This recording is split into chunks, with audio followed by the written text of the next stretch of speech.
ah update din sa atong repair chassis and alignment no ato ipakita kay wala na tay vlog wala na tay update yan nila tanawa daghan kay trabaho kani ang gitrabaho tay la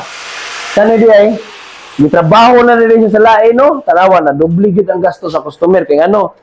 ibabagan ra man ni siya kun dili arang-arang dili ni siya kabilya sulid bar no ibabagan og sulid bar tanawa nga dire pero ang lata ang taya na pabilin ra gyapon no wa gyapon backjob ra gyapon eh pero sa ato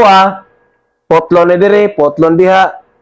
hasta dire wa ang gyud tanan lata tanan makita then kani katong gidip cleaning na to nga Aerox then deep cleaning then namay nakita nga lata niya gipa-repair na lang pod sa customer no gikan dire kaning lata kay gikan dire hanto dire gikuha gyud asa dire pikas kaning duha then ang kani pung tunga gikuha pod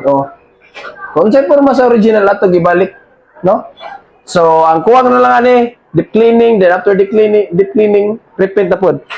mao dire tanawa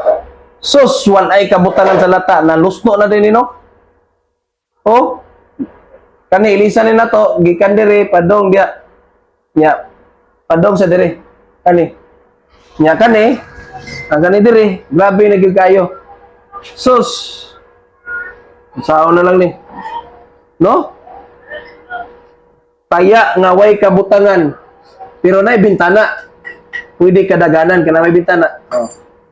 pero tanawa niya unsay solusyon na tana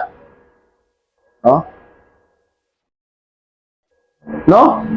mura na po tag magsimbol og chassis ani